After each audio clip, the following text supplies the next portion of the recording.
Ladies and gentlemen, I think it's time for us to get on into one of the more unique tier lists that we're going to be making for Wuthering Waves. And instead of talking about things like character, weapons, instead of talking about things like sequence nodes, instead of talking about things like 5-star pull value, we're going to be making a tier list of all of the drama that's gone on in Wuthering Waves' history. And the inspiration from this was actually from a video by Neon Infinity. And so we've gone ahead, taken some of the same sort of buckets that he's made over here, and, well, added a few more. Because it's safe to say that we've been on the front lines of almost all of these issues, and I think that we're able to provide a perspective knowing that we've been involved in almost all of them. So with that, let's go ahead, let's start breaking it down and go through this incredible list, because we got things like the launch of WuWa, the 7 out of 10 situation, Maggie's Kuro ruined my career, and of course, EO's crash out, because Wuthering Waves still doesn't have a hymn. So with that, let's go ahead, let's get it going,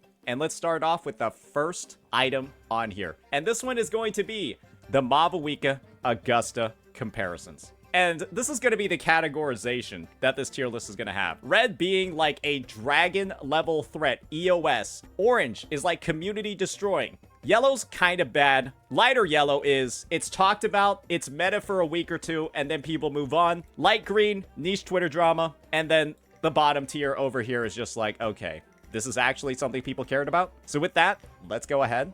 Let's get right on into it. So, for the Augusta Mavuika drama, I think that this is just like a light comparison that a lot of people have made. Yes, you see a couple of posts on Twitter. Yes, you're gonna see a couple of YouTube videos made about the topic. I just need to go ahead, take a look over here, and you'll see that Augusta ruined Mavuika. My video over here, which is a reaction to the Nigerian Perspectives take on Augusta versus Mavuika, was something that actually got a lot of views. It was something that got a lot of discussion. And I will say, it's a lot of people talking about how the design of Mavuika was just complete dog shit, right? In the perspective of how it looks compared to seeing an actual, like, ancient goddess of war, that sort of stuff, done in Wuthering Waves. But I will say, it is something that's referenced pretty often, but it kind of does feel like it falls into this category for me. Talked about for 1 week, and then kind of forgotten. Maybe it goes into kind of bad, but I think this isn't really like some sort of like drama where it's getting to the point where, you know, people are like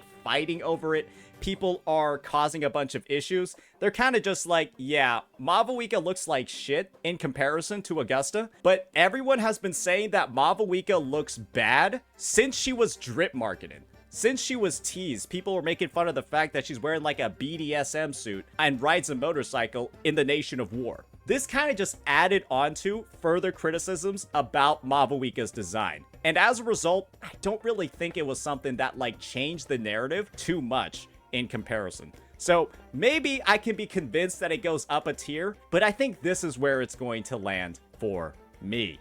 Now, let's get into the topic that I think most people are most interested in hearing about, and that's going to be the 7 out of 10 issue. And boy, oh boy, do we have a lot of videos covering this topic. So I have to say that the 7 out of 10 issue, which was first covered on my channel about 2 weeks ago, is something that has blown out of proportion. It is something that has kind of revealed a lot of like kind of like the true side, the other side of certain content creators, and unfortunately has done a lot of reputation damaging in the space with a lot of collateral victims as well, right? So this 7 out of 10 situation essentially is Genocide going through rating his playthrough of WuWa 2.5 as a 7 out of 10. This is the meme that started it all off. You can see over here, yes, it has a fair number of views. Yes, it has like a couple thousand of likes. But this essentially led to the narrative that the community was being super toxic positive, that they were going ahead brigading CCs, causing issues for them because of their low rating relative to their peers. But you can see over here, the engagement isn't that wild. There's not a lot of like crazy comments that are like going ahead and like saying a bunch of wild shit. The craziness erupted in this scenario when, well, this post was made. And on this post over here, well, you're all pretty familiar with it by now. Genocide calls an audience worthless. He calls them mindless Kurobots. He says they're too stupid to live. He says all of these very degrading, very insulting things. And the prompt for his crash out is this statement over here. And because I yapped during the story, I don't care what they... Because somebody said that I yapped during the story. Someone's mad because I yapped during the story, I don't care what they think, they're retarded. Somebody's mad because I yapped about the story. I don't care what they think. They're retarded. And then we go into the whole spiel. We say all the insults. And then we cap it off by talking about how we're so much better than everybody else. We're so much better because we're going to Kurofest. Because we spend more money on the game. Because we're somebody that plays the game more. We're the only motherfucker who deserves praise. And this elevation of the issue by Genozod, this elevation, escalation, turned it from just a meme into a global phenomenon. And the unfortunate part is that this narrative became the community is crashing out on Genozad because of his 7 out of 10 score, when in reality, the community is crashing out on Genozad because he said all of these vile things to them for basically the lightest point of criticism ever. We got told we were talking too much when we demonstrably were. All you gotta do is look at one story segment from Genozad himself. let me just go find a quick link. Already one of your biggest admirers. Thank you. I'm out. Oh, never mind. React harder? Bro, it's just like, what am I supposed to do? I'm not gonna fake my reactions, be like, oh my god, there's no way. It's just like, I don't give a fuck, bro. Go watch YouTube if that's what you want, man. You didn't. I just don't care to do it. Damn, she's pissed, bro. I didn't clap. Perhaps a silent mourning is more suitable for such a depressing piece. Didn't clappy. Put a heartbeat monitor. You're the first to say you found sorrow in it. Okay, here's what should happen, guys. I need to make an AI, and I connect the AI to a heartbeat monitor on myself, and based on my heartbeat, the AI will create... Need I say more?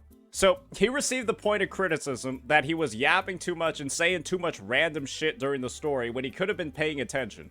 And then he crashed out, said all those crazy things when that criticism point was literally true. And so, like I said, the narrative became the community's angry at him because of a 7 out of 10, when in reality, the community's angry because he crashed out for no fucking reason and said a bunch of vile shit to the entire Wuthering Waves community. This situation was still salvageable. It was still savable from here. But unfortunately, what occurred was Genozad proceeded to go onto Tectone's stream, start conflating the issue, saying it was all about a 7 out of 10 instead of his crash out. And then that led to Tectone, because he doesn't want to get involved in the situation, accidentally spreading the false narrative that it was only the 7 out of 10. And then Tectone made his address talking about how the community was like the same as Genshin because he was operating off of some incomplete information. And let's just be honest here, somebody dodging accountability in the things that they did and then misframing the issue. And that only made it worse. And Techie was a massive amount of collateral damage. He took the most damage out of this entire situation because he had the most to lose. And unfortunately, what it seems like is that he kind of took Jenna's words a little bit too faithfully in that situation, didn't look more into the matter, and ended up saying something that was not taken very well. And it's gotten to the point, ladies and gentlemen, where this drama is so ridiculous. Genozad's apology video didn't address any of the concerns. He was publicly lambasted for his awful, awful apology that he made. 22 minutes long, 12 of it is just explaining why he's actually still correct, and he's still saying, to this day, that he's right. Because the narrative now is, from Genozad's side, ladies and gentlemen, is that because the community is angry at him, because the community has a negative response, he's getting proven right that they're toxic positive. Because he's made it a catch-22. And this is what he said 2 days ago, nearly 2 weeks after the issue. This is what he's still saying. I have so many bits, but my connection quality's ass. Look, if people want to, they can keep harping about the whole thing, but then they're just literally proving everything I said was correct. So, Try this. What if I do this? I said some shit that I knew was gonna make people mad. And because they're getting mad, I'm right. Because they're getting mad at the stuff that was intentionally supposed to make them mad, I'm right. And it's rough. And you want to know the worst part about all this? We're now getting made fun of in CN for the issue. We are now getting turned into the laughingstock of the globe because people are looking at this. People are looking at the defense that's getting played. People are like, how is this even something that people have questions about in the first place? How is this even something that's still that people are still divided about? This is a one and done shut case. That is what CN is saying over here in all of their comments once they are notified about the issue. It's crossed global waters because of how insanely absurd this crash out fucking is. And because of that, because of all of the downstream implications, because of the collateral damage that creators like Tectone and Captain Cabernet, let's just be real here, right?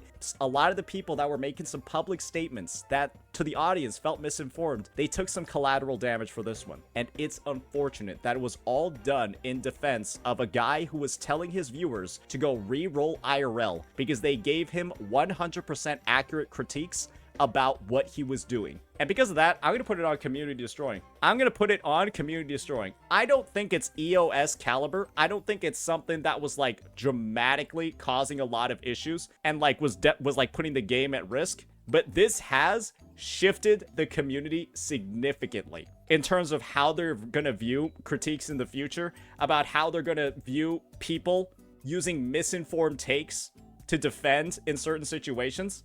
This one's going to be remembered for a while, so we'll keep that one there. All right, now we got Wuthering Waves 2.3. Now we got the anniversary patch. And I'm going to be real over here, right? The anniversary patch was something that was talked about a lot.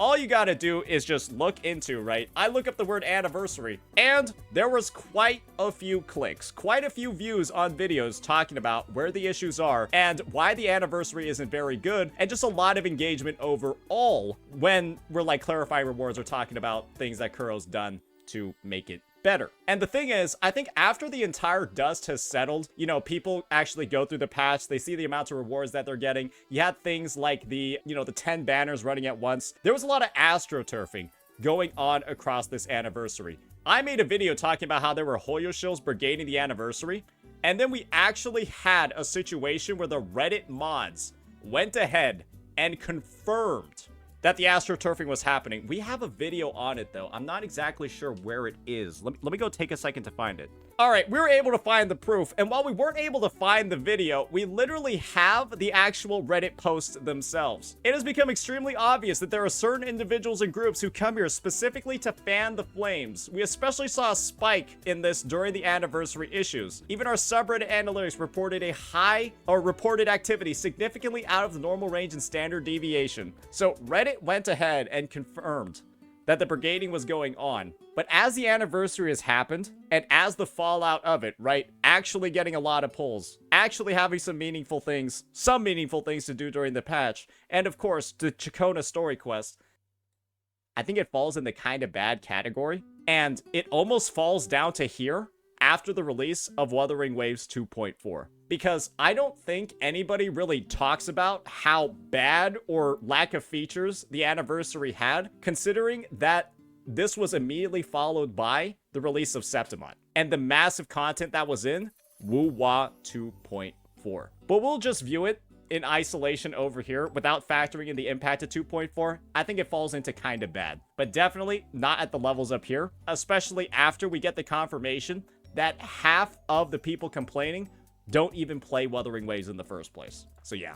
that's that one. Now we got the launch. Now we got the launch of the game. And this one over here, you guys might find this skeptical, but I'm going to actually put it close to EOS territory. Because this was when the game was initially released, and there was so much massive misinformation and comparisons being made for the game's launch that it was doom posted to infinity and beyond. If you thought the astroturfing that was confirmed during the anniversary was bad, imagine what the astroturfing was like when the game didn't even have a community yet because it just launched. And the thing is, I look back on it and there was a lot of shit being stirred around that was selectively true, but not actually that big of a deal. People talked about how the game wasn't able to launch on phones, or that the game was running not that well on phones. ZZZ came out a month later, and you literally could not even download the game on your phone. ZZZ's launch issues were actually significantly worse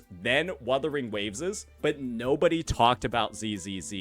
Nobody talked about the fact that you could not even open up the store and install the fucking game. It was actually ridiculous, the comparisons that were being made. And the thing is that there was like no built-up community at this time. There wasn't really anybody that was able to like come in and clarify the situation, because there was just so much of like an active player base, so many people coming over from Hoyo, and so many individuals whose only purpose was not to actually play Wuthering Waves, but to just shit on it because it was a competitor to Genshin. And the thing is, WuWa 1.0 wasn't even that bad. WuWa 1.0 didn't have issues for a huge number of players, but the people that did have issues, they had a magnifying glass put on them and then hyper analyzed by communities that don't even play the game to talk about how big of a disaster the launch was. If people were freaking out this much and there was this much astroturfing about the anniversary, what do you think was going on during launch? And this was a hard narrative to break,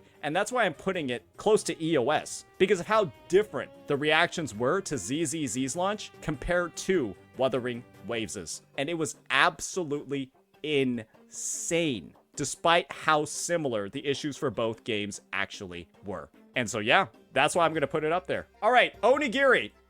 Y'all remember when Scar had this basically like crotch zipper and then it got removed in like the first update to the game like a week in? Yeah, he wasn't playable back then and was in like a couple of cutscenes. I don't think anybody really cared. It was definitely niche letter Twitter drama. I know a lot of people liked it, but it was like a piece of black tape on his dick. Most people don't care about a design change like that because it was like a little weird. It was a little bit weird for him to have a piece of black tape just like right over where like his dick is. And so people saw it removed and they were like, okay, that's like, I didn't see the reason for it to be there in the first place, and to see it now gone is not something that I care about. There were a couple people that cared about it, but they were all on Twitter. So yeah, that one's just gonna go there, I think, for obvious reasons. Not that big of a deal. Male characters.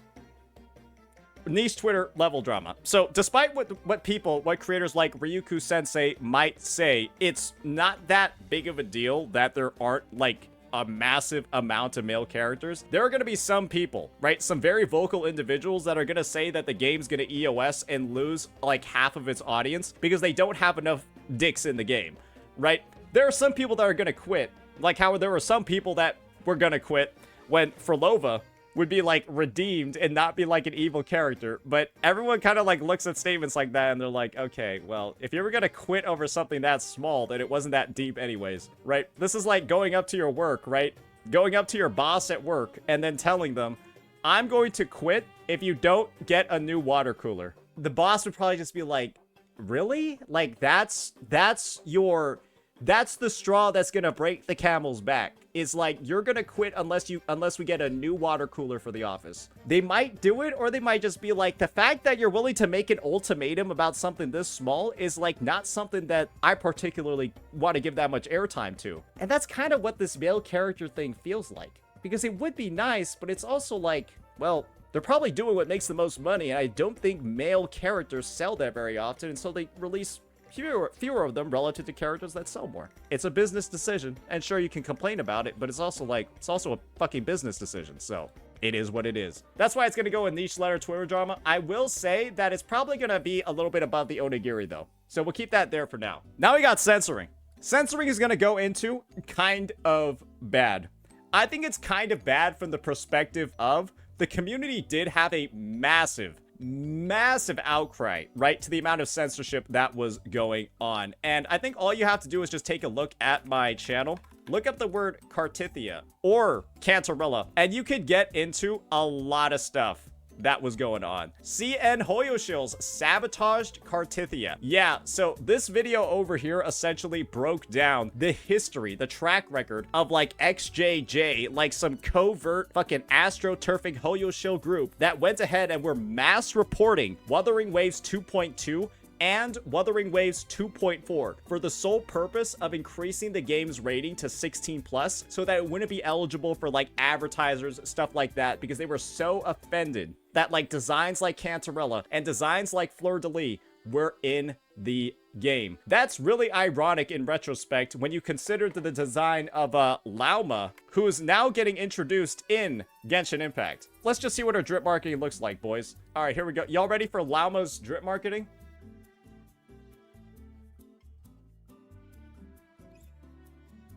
Yeah, brother. I'm going to be honest. That's kind of crazy, no? Yeah, that some could say that's crazier. That's crazier than Cantarella and Fleur de Lis combined.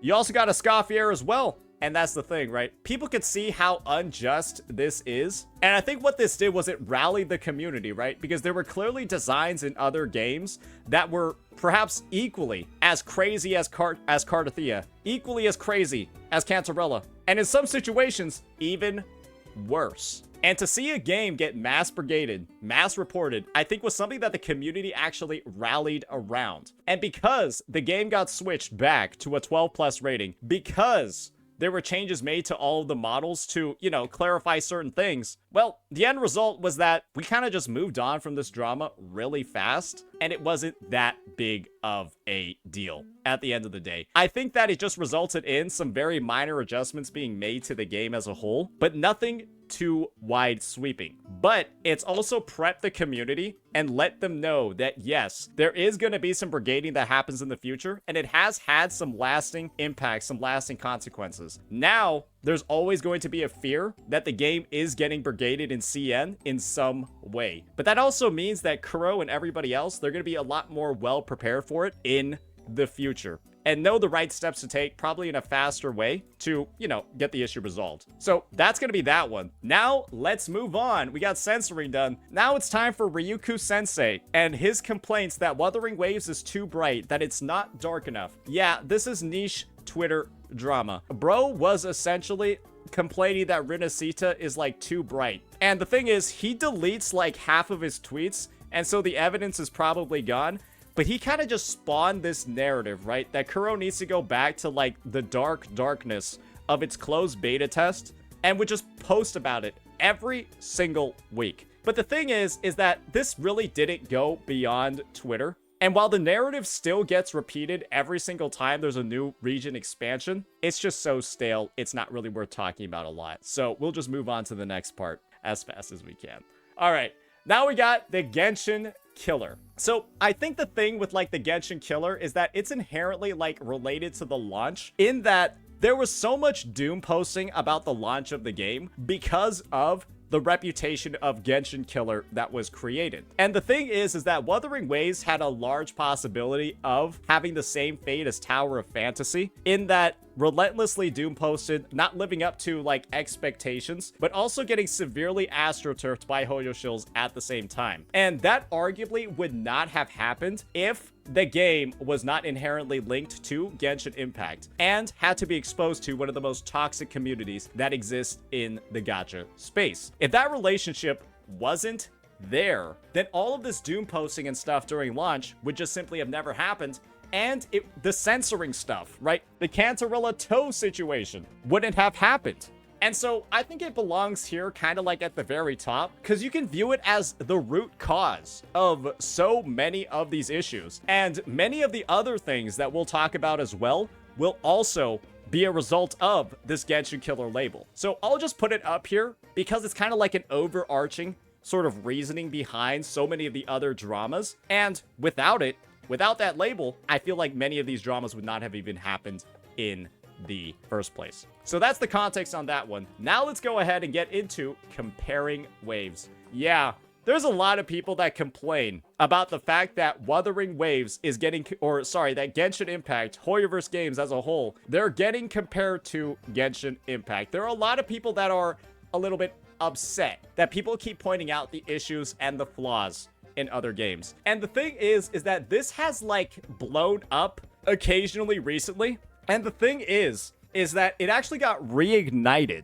because of the 7 out of 10 drama. Because What occurred was that this issue got so big from the 7 out of 10 that it was eventually covered by Asmongold, right? Community, and we're proud. We gotta stop these bad guys in this community. They didn't like this as much as me. We're gonna take their channel down. Gotcha, heroes, assemble! Right? And this was just one segment that came out of the Comparing Waves drama when it got reignited because of the Janazad 7 out of 10 issue, when Techie, unfortunately using a slightly misinformed take, began saying that the Genshin community was the same as the Wuthering Waves community. But he meant he was also talking about a small subsection of Twitter, but he was a bit too general with his terminology, right? And so when that happens, the issue got blown up, and then a bunch of people were just saying, oh, isn't this what the community was built on in the first place? Aren't you guys like the ringleaders causing all of these issues? And the thing is that it's caused, in combination with the 7 out of 10, some pretty big and some pretty severe rifts to actually form in the community. There's a reason why there are so many people saying that Tectone has betrayed the Wuthering Waves community, right? There are people that are saying that. And when that narrative is coupled with the fact that Tech was kind of like on the front lines, also defending Wuthering Waves very early on in its release, very early on in its launch, right? And now that this is the unfortunate narrative that's occurred, it's kind of rough. It is kind of a lot. And it's been a tough pill for many community members to swallow. Because in reality, right, Comparing Waves is all about pointing out flaws in certain gacha titles in the hopes that they get fixed, right? You talk about what's lacking in Genshin, what's lacking in HSR, talk about how a game is doing it better, so there's now like a motivation for the community to request feedback, get better changes, and improve all the games as a whole. That's what it is, right? And people have conflated that into, oh, these guys are just comparing because they're insecure about their game. No, it's because they want you to recognize that you are engaging with Slop, a Slop developer, with Slop updates and Slop QOL. And here's a company that's doing it right. You should be demanding better for yourself as well. Because you want to know one thing that never happens in the space is Genshin players comparing themselves to WuWa. Because why would you ever make that comparison in the first place when everything in Genshin is pretty much worse? That's right, not how it works. And the hope is that Genshin could one day actually pioneer, actually be the game that's getting compared to, so that now WuWa has something that they can copy from Genshin. Now WuWa has stuff that they can do better. And we can request those updates to Kuro. But Hoyo never improves. They never make the game better. Never over 5 years. And now WuWa is running out of quality of life updates to put into the game. They're scraping the bottom of the barrel because they kind of like fixed everything that could be fixed. So that's that. All right, Plagiarism Waves. This happened. I don't even know why this one's on here. I don't know when the WuWa devs have been accused of plagiarism. Oh, right. I think it might be people saying that, like, WuWa's like a direct copy of Genshin. I think that if you say that in most communities, that WuWa's a direct copy of Genshin, most people just stop engaging with you because they think you have a severe mental disability. Yeah, the systems in the game are clearly inspired, right? And if you're gonna say WuWa is a strict copy of Genshin, you're just gonna say that Genshin's a copy of Breath of the Wild. But normal, rational people don't actually say that because the systems are different enough to actually be able to identify that the games play dramatically differently. And you only have to simply play both games to know that. Maybe it's been talked about for 1 week and forgotten because you just kind of point and laugh at the dumb people and then move on immediately. I've never seen this one get big because the arguments are so easy to dismantle. All somebody needs to take is like 2 seconds of time to do that. So yeah, I don't think most people can take this one particularly.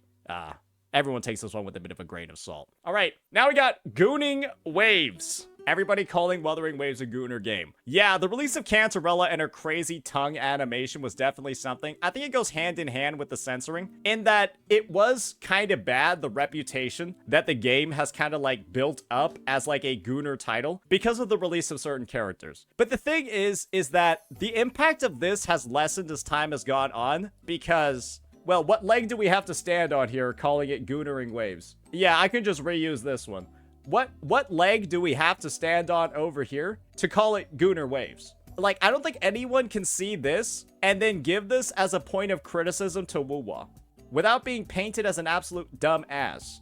Even if it was the same, how would that matter? That's the thing, is people are just gonna view, like, using this as like a point of criticism has to be one of the dumbest things possible.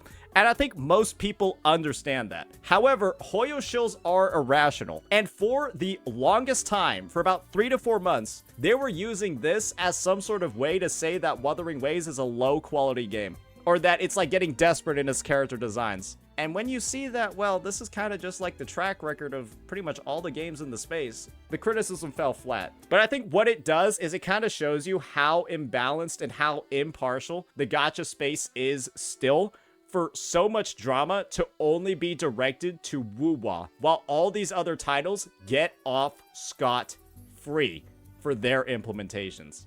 It is what it is, right? And I think the thing is that people have drawn a lot of direct comparisons between Cantarella and Lauma on Twitter, and then started talking about how irrational Genshin fans were, and that's just the pendulum going back to the other side. And it's just a goofy discussion to see firsthand. But yeah, it's swinging the other way now. All right, now we got negative statuses. I would say negative statuses are in the kind of bad category because it's a situation that has gotten worse with time and the release of newer characters. I released a video about a month ago, right? Elemental debuffs are a massive problem, right? This situation all started back with the release of, I don't want to say Phoebe. Phoebe wasn't really the start of the issue. The issue started with the release of Zani, with her reliance on Spectrofrazzle to be able to use parts of her kit. Then you had the issue accentuated more and more with the release of Chakona in the same patch as Zani, and then you had Cartithia, the patch afterwards. 4 characters who kind of like work together have either Air Erosion or Spectrofrazzle, and well, when you pair up the characters that use a certain damage type or buff a certain damage type together, they do more damage. And the thing is that people don't like the restrictiveness, you know, they don't like the fact that certain parts of the kit feel missing. That can be understood, right? But fundamentally, under the surface, it is,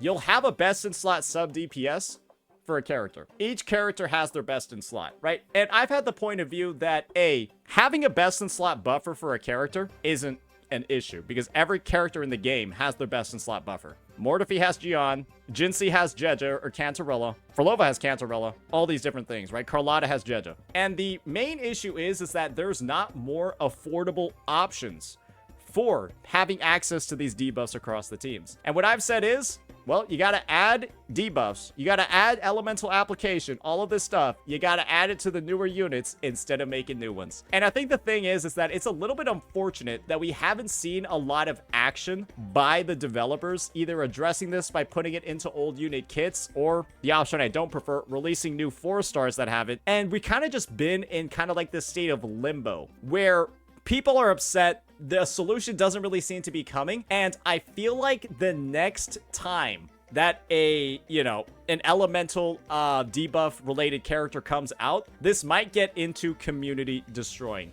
If the next debuff character is like a 5-star, sub DPS or 5-star DPS, and there isn't something that addresses the more free-to-play forms of that synergy. We'll see. But I would say for now, people aren't very happy with it. And I think to a degree, a lot of it is justified. All right, now let's move on to some more, perhaps potentially interesting drama. And this one's going to be a little bit old because it appears that the creator responsible for this may have stopped making Wuthering Waves content. And, well, all you gotta do is just look up this name over here. Yeah.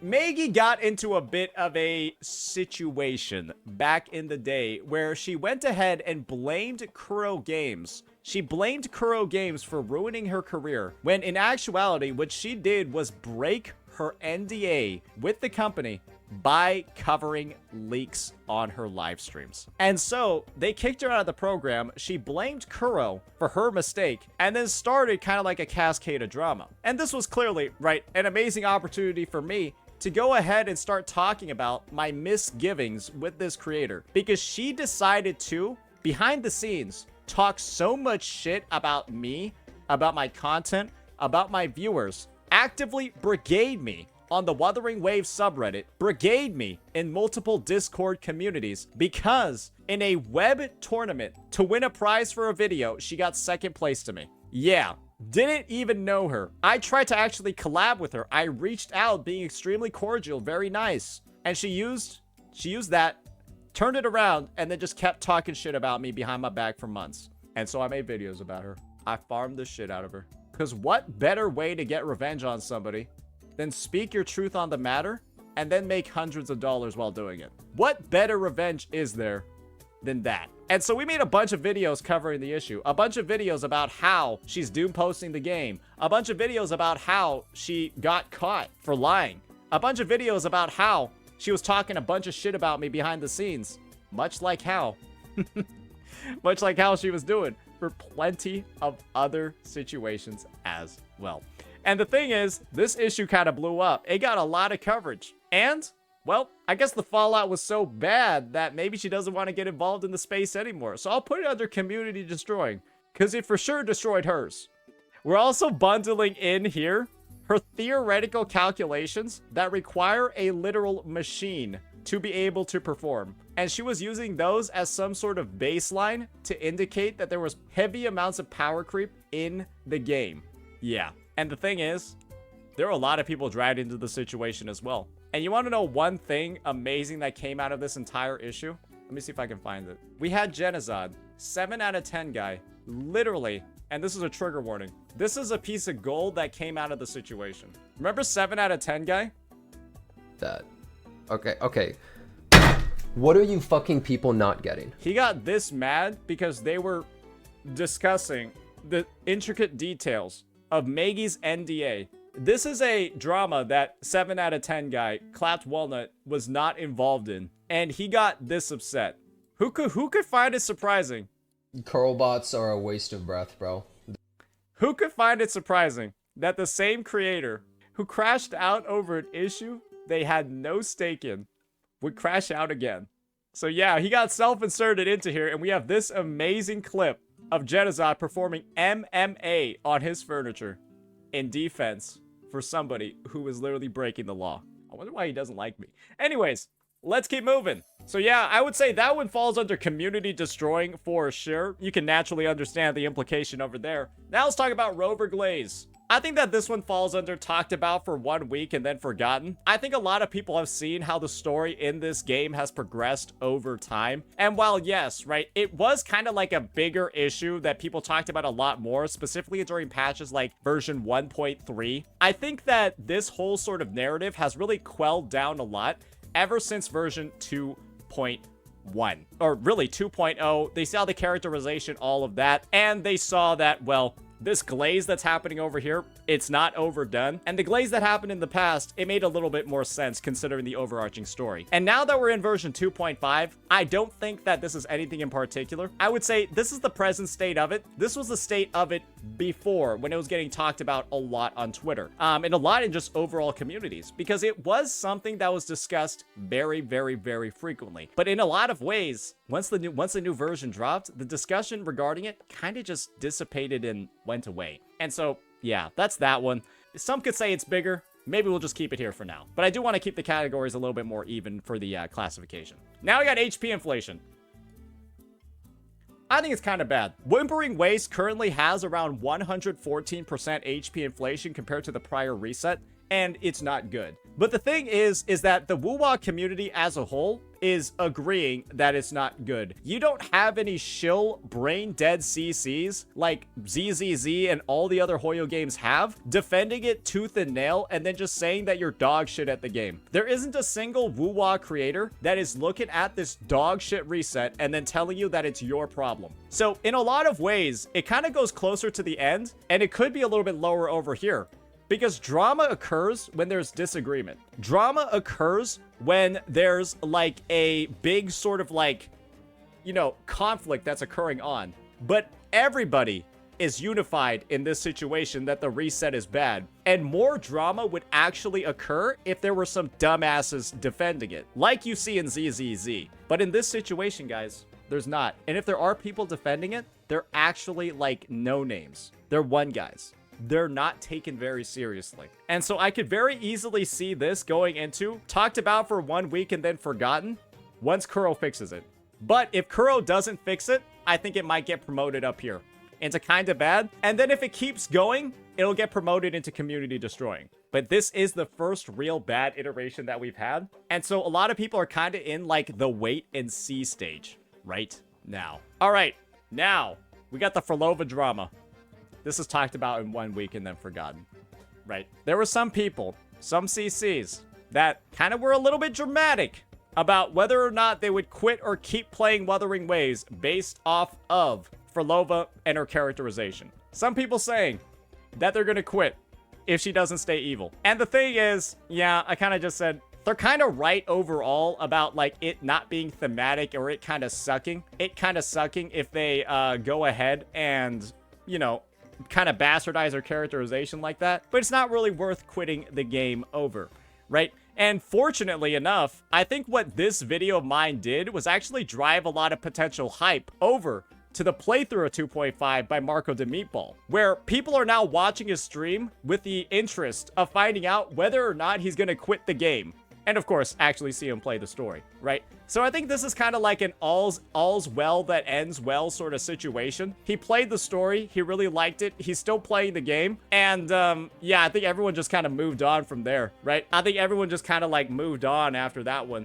Not that deep, they're not quitting, she's still evil, it is what it is, right? It's all wrapped up in a neat little bow. We shipped it off and it's yeah, it's packaged. Nothing to worry about here. Second to last item. Weapons are predatory. So, I think this is the thing. It was literally talked about but for 1 week and then forgotten. Because I think a lot of people have realized that Phrolova, while the calculations on Pridewind do show some pretty crazy looking overall results, where her weapon is like 43.1% better than the standard option. What I do in this video is I talk about the fact that yes, Phrolova should have some better, more affordable weapon options, but the standard weapon is like really fucking bad on her. And so what I do is I clarify some misinfo, I clarify some of the percentages and numbers, and I think the end result is that people are actually trying her out and using her without her SIG, and they're like, yeah, I'm still doing like really, really good damage and still getting really, really, really good clear times. There's no game modes that I'm not able to do because I don't have her weapon. Even Whimpering Waves is really easy. The current reset that we're talking about with the HP inflation, Phrolova without her weapon on the current Whimpering Waves is still the best character to use in that game mode. And so it's like, even in the most power creeped or the most HP inflated game mode, even in that situation, Phrolova does not need her signature to get the best scores out of any unit in the game. And so it's kind of just like, well, there's a lot of doom posting that's been put on the matter, but in actual practice, no one's seeing the crazy impacts in game. I think I even do a clear in this video where I compare Stringmaster to Lethian Tragedy, and the difference is literally in seconds between the performance of the two teams. It's literally in seconds. So yeah, that'll be that one. Now, for the last drama that pertains to Wuthering Waves, ladies and gentlemen, are you ready? Are you ready? We got EO. We got the glue. The guy who publicly made a video saying, Wuthering Waves has a problem, and the problem that Wuthering Waves has is that it doesn't have a me. And this was a drama that was happening very, very early on in Wuthering Waves' release. I think we might have to find the Mr. Pokey video to get it. Right here. This video over here. Wuthering Waves. Does Wuthering Waves have a me? All of this. This one was iconic. This one was literally over a year ago. And what unfortunately occurred from this was that EO turned into the laughingstock of the Wuthering Waves space. And I think unfortunately what occurred after this was that it was going to be very difficult for him to re-enter the community after making such bold statements like that. And so he started playing ZZZ instead. And then when he came back to Wuthering Waves, what he proceeded to do, basically what EO did was he would make a bunch of cryptic tweets talking about WuWa, and then he made a statement. Wuthering Waves has problems with its system. Wuthering Waves is missing the glue. And that was the critique that he was making about the game. The whole critique was, it's missing the glue. People called him the Riddler, right? People said he was confusing. People said they were mind blown. Yeah, and I know it's in a tweet. I can't find the tweet right now. Here we go. Here's the tweet.